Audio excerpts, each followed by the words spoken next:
Come and listen to my story about a man named Jed. A poor mountaineer, barely kept his family fed.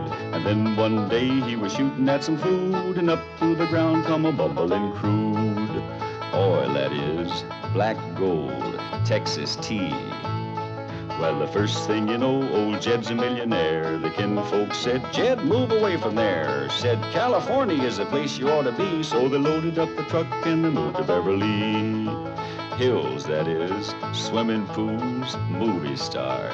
The Beverly Hillbillies.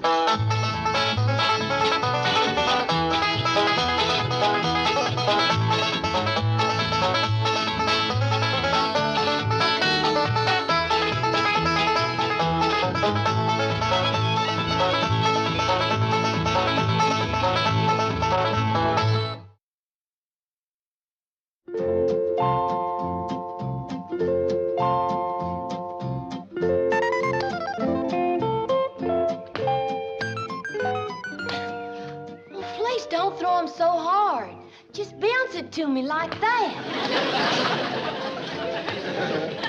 There, that's better.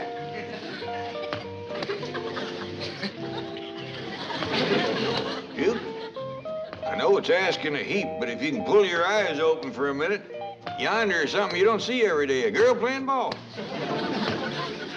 With a monkey. And a bobcat watching.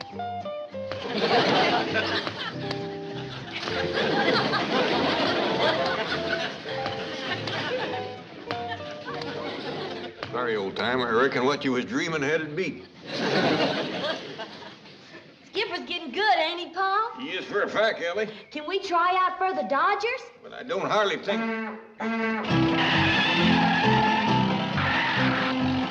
Look out, here comes Jethro going faster than a hungry dog at feeding time.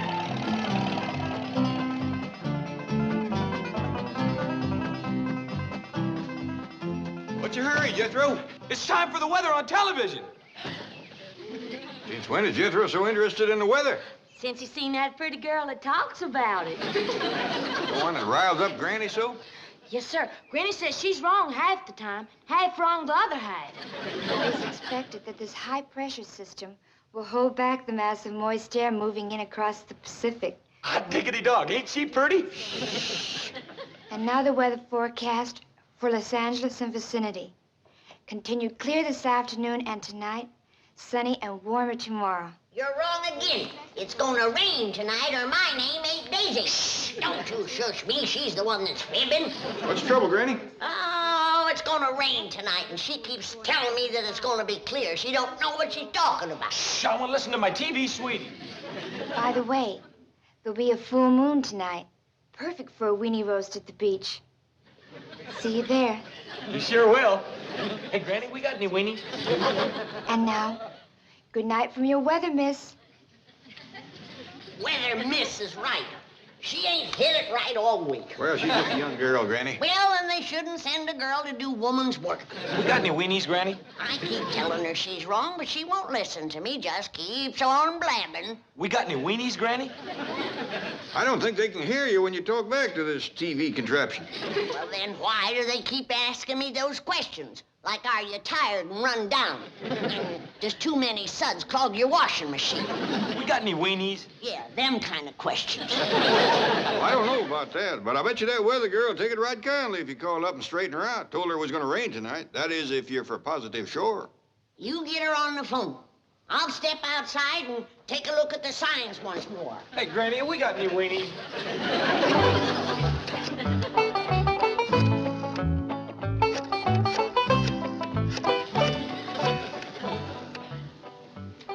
Special operator. Well, thank you. Any operator would have done, but since you come on special, I'll let you handle it. I'd like to talk to that girl on TV that says it ain't gonna rain tonight. Granny thinks she's wrong. I can give you weather information. Oh, you too, huh? Well, all right. Whose side are you on, hers or Granny's? Now, Ellie, watch close. Because one of these days, you'll be taking my place predicting the weather. Jethro, fetch me a ladybug. Granny, how about them weenies? You can't tell nothing from weenies. Fetch me a ladybug. Oh, yes, ma'am. Now, we'll commence with this little bobcat. Have you noticed his fur standing up bushy? Yes, sir. And have you noticed him licking again the grain? Yes, I have. That's a sign. Bobcat's licking again the grain. Come that night, it's likely to rain. Did you hear that, Bobby? You're a weather sign. So is your rooster Earl, Ellie. Looky yonder. Is that a sign of rain, Granny? Yes, sirree. Rooster crows before he goes to bed. He'll wake up with a soggy head. Tell me some more rain signs. Oh, there's dozens of them. Cats sneezing, dogs eating grass, sheep's turning their back to the wind, wolves howling before sundown, ants banking up the dirt around their holes. See that tree over yonder? Yes, sir. You notice how the leaves are turning up, showing the underside? That's a good sign. Hey, Granny, I can't find no ladybug. That's a good sign. Now see if you can fetch me a bullfrog. Yes, ma'am.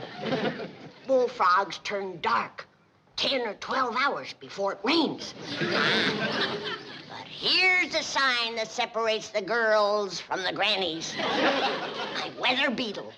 Watch him when he gets a whiff of air. Well, he turned over on his back and kicking up his leg. That's a dead for sure, positive, certain sign it's gonna rain tonight. This little rascal never fails. Nice to get his stomach scratched. Can I do it? Easy, easy now, it tickles him. Granny, here's like that pretty little girl on the TV don't do her own predicting. She don't? Oh, she gets her weather news from the government. Whose government? Ours, I reckon. Leastwise, I got the number where we can call the head weatherman. Good. The sooner I set him straight, the better. Back to sleep, Cecil.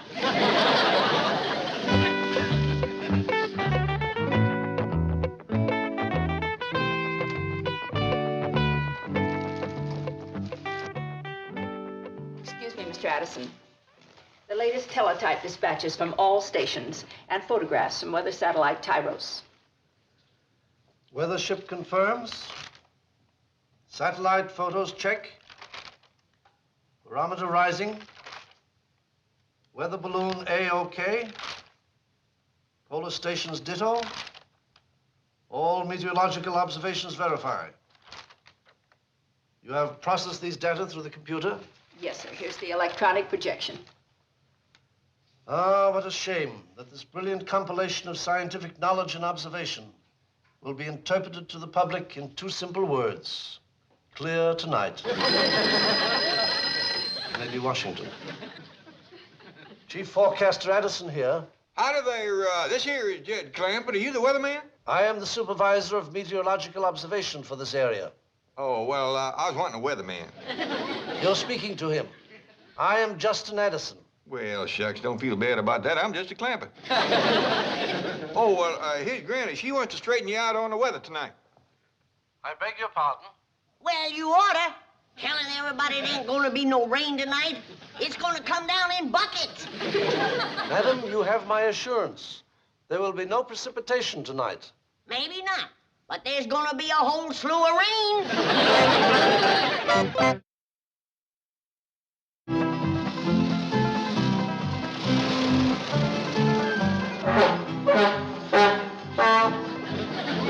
Stop all that racket, boy. Your granny's on the telephone talking to the head weatherman. I'm sorry, Uncle Jed, but I wanted to tell her I weren't going to be home for supper tonight. I'm going to the beach to roast weenies with that pretty little weather girl. Granny says it's fixing to rain. You're liable to wind up with a sack full of soggy weenies. But the weather forecaster says it ain't going to rain. But Granny says it is. But the government says it ain't. I say it is. Madam, may I ask what leads you to believe we are going to have rain? Well, first off, I noticed the fur on Ellie's bobcat. Bobcat? Yes, it was standing up bushy-like, and he was licking it again the green. Well, madam, you see, that can hardly be compared with our methods. Here we use only the newest equipment. So did I. This bobcat ain't more than 2 or 3 months old. I was referring to scientific equipment. Radar, satellites, sensitive barometers. Now, what have you to compare with that? Anthills, bullfrogs, and sneezing cats. I see no point in continuing this conversation. Madam, you must realize that weather prediction has progressed far beyond the primitive superstitions in which you seem to place credence. It has become a geophysical science, the science of meteorology, with the world our test tube and the limitless reaches of the universe our laboratory. Are you through flapping your trap? Because if you are, I got something to tell you. And what might that be? It's gonna rain tonight. It is not going to rain tonight. I say it is. I say it isn't. And Tyros says it isn't. Well, Cecil says it is. Who the devil is Cecil? My weather beagle. And he can out-predict your Tyros any day. Well, madam, let me tell you about Tyros. As a taxpayer, you have a right to know. After all, you helped pay for him. How much did it cost? Tyros number 7 was activated at a cost of millions of dollars. For a beetle that says it ain't gonna rain tonight? I want my money back. You hadn't ought to yell at him. He's a government man. Fine government man you are. Hey, I bet you can't even find me still. Mr. Government man, Granny was just funning. She's, hello? Hello? I reckon you threw the fat in the fire that time. He's liable to come over here and you'll have some explaining to do. So will he. Like what happened to the first 6 beetles we helped pay for. We helped pay for him? Yes, sir. And I want to tell you something, Jed. I don't know how the government's doing with their other supplies, but they is paying an outrageous price for beetles. All right now, Skip. We's gonna practice throwing for distance. Come on. You go way out yonder in the yard and throw the ball. Come on. Go out yonder. Now, keep going.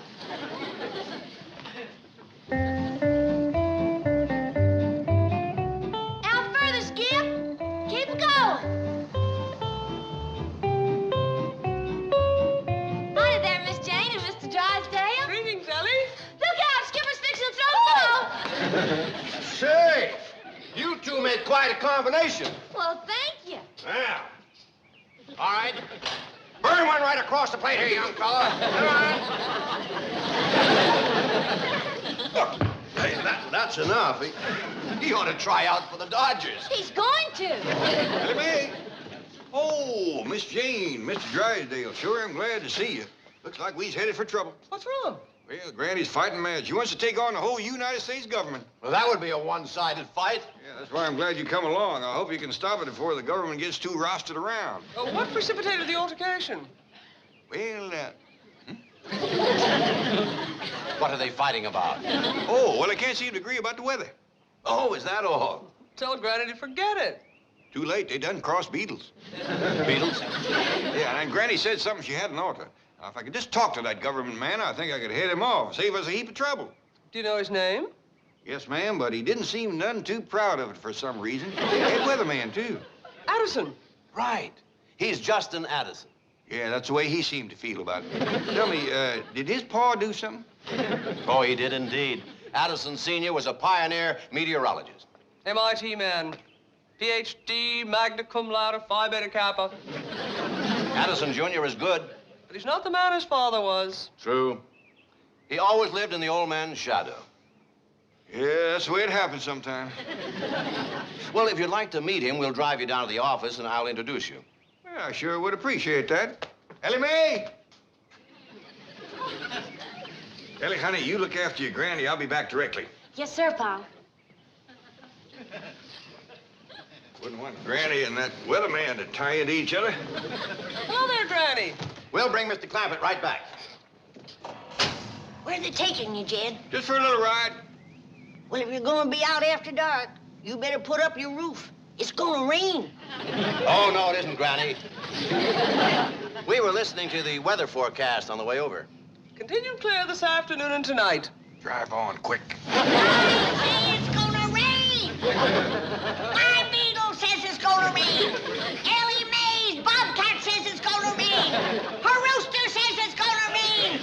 The ants say it's gonna rain. The leaves on the trees. Even this monkey says it's gonna rain. Here they are, Mr. Addison. Drysdale, good to see you again. Good to see you, Addison. Oh, excuse me, Chief. I'll just wait in the outer office. Right. I'd like you to meet my very good friend, next-door neighbor, and largest depositor. How to do there? I'm Jed Clampett. Great pleasure to know you, sir. I'm Justin Addison. Well, now, Mr. Addison, you got to forget about what your pa done. Make your own way in the world. You knew my dad? No, but Mr. Drysdale told me about him. What you said, Mr. Clampett, is quite to the point. All my life, people have said he's not the man his father was. Well, now, you believe him, because they's right. Mr. Clampett, I think you have something to discuss with Mr. Addison. I do for a fact. It's about the way Granny's been acting. Well, I'll leave you two alone. Won't you sit down, Mr. Clampett? Oh, thank you. Did you say Granny? Well, her real name is Daisy. You mean Hurricane Daisy? That's the one. Yes, she is beginning to give us trouble. We've just started tracking her. I was afraid of that. Couldn't you just forget about her? She ain't doing no harm. Not now, perhaps, but if she ever moves north, there's no estimating the damage she might do. I think I can promise you she ain't gonna move north. Well, I wish the Government Weather Bureau could be as certain as you are.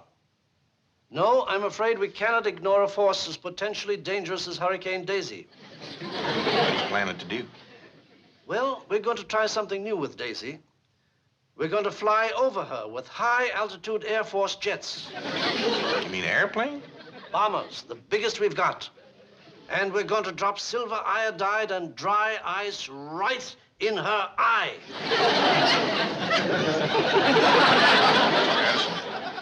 Government or no government, I reckon I can't let you do that. Well, with all due respect, sir, I hardly see how you're going to stop us. Well, maybe not, but I'm gonna do my best.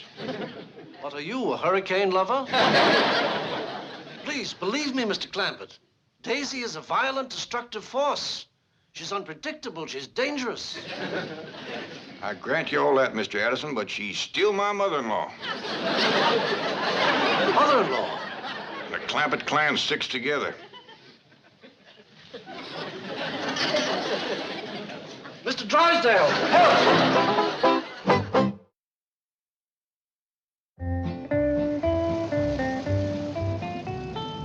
Well, here we are. You know, Addison, I'm going to enjoy watching this movie about weather forecasting myself. Yes, well, I hope it will convince Granny. It was a positively inspired idea, Mr. Addison. One picture is worth 1,000 words. Do you think this is the way Dad would have handled it? You gotta stop worrying about what your pa done. Make it on your own. You're still a young feller. Of course, you ain't met Granny yet. Put up the screen, Miss Hampton. My goodness. This is a magnificent home, Mr. Clampett. Well, thank you, sir. Now, let me tell you something. My pa lived in a little bitty log cabin with a dirt floor, and I was never ashamed of him, and you hadn't ought to be ashamed of your pa. Ashamed of him? Why, Dad was an MIT PhD. You don't need to spell it out. I've heard ugly words before.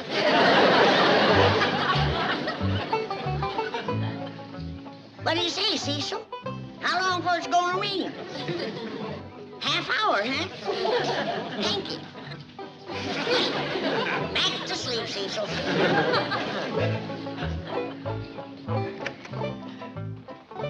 I thought I told you to put the roof up on your car. Now it's only a half hour before it starts to rain. Oh, Granny, I'm sure you'll change your forecast once you've seen this film on modern scientific weather prediction methods, which Mr. Addison's going to show us.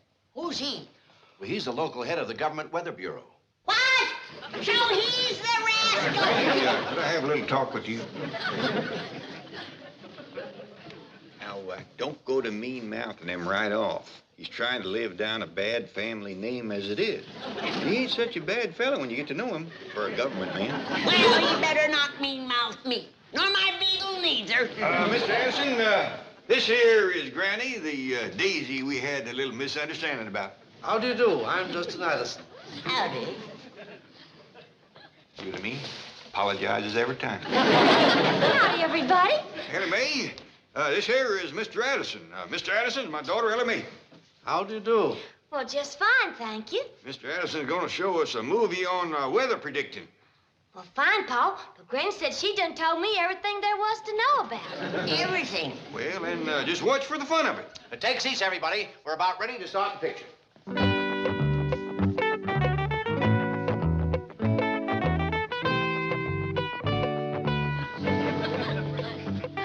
By way of prefacing what you are about to see, may I say that from the dawn of his existence, man was in awe of the elements. But in time, man's awe of the elements gave way to investigation. And today, we no longer have to rely on such things as prognosticating beetles. Don't you call my beetles whatever it is you just called them. Yes, and maybe you better get on with the movie. I think you're right. Those occurred to me.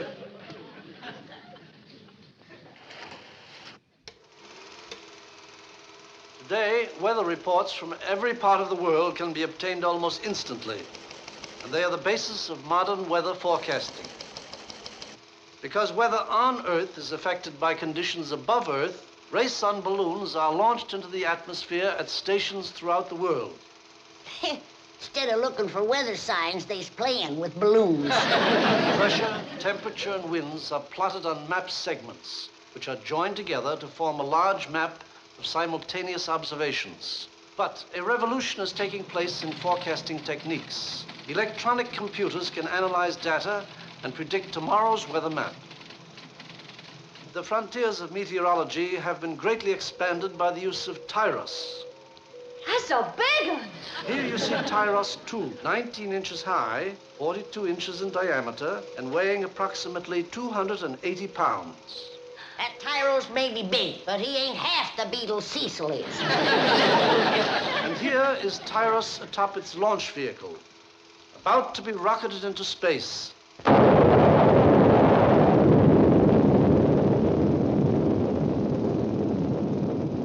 I ain't seen nothing like that since the time your steel blew up.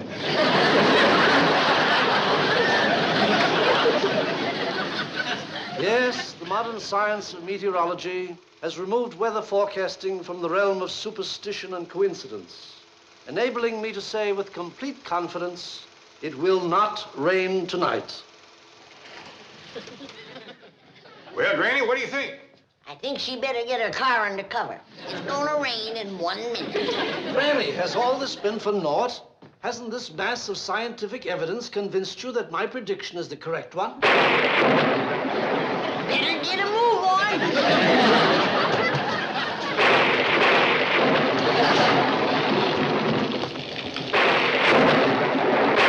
Can't happen. It just can't.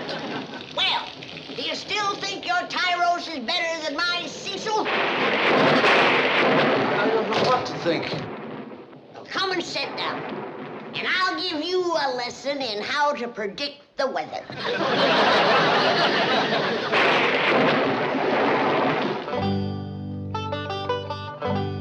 Jethro! Jethro! Granny wants you to come down to breakfast. I'm coming, Uncle Jed. You got caught in the rain last night. I sure did. I wait down the beach pretty near all night in the pouring rain for that pretty little weather girl. And she never did show up. I can't see as a blame her. But she hadn't ought to said it was going to be clear last night. That wasn't her fault. You got any complaining to do, you call Mr. Addison. Well, I'm sorry. We tried to do our best. Yes? Well, madam, we were just as surprised as you were. Yes? So sue us. Will you get off my back? Oh, I'm sorry, Chief. Yes, we did come a cropper last night, but you can depend on our predictions from now on. I guarantee it. Today? Well, just a moment.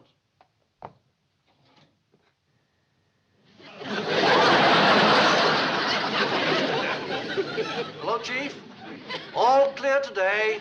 You can depend on it. How do I know? My beetle isn't kicking. Goodbye. Cecil, you little genius. You're going to make me a better forecaster than Dad ever was.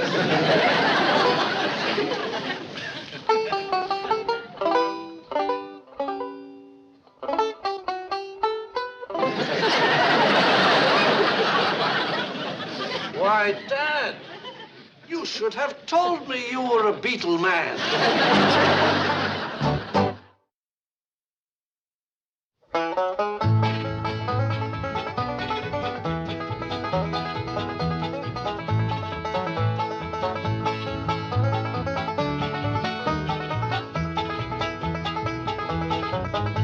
Well, now it's time to say goodbye to Jed and all his kin.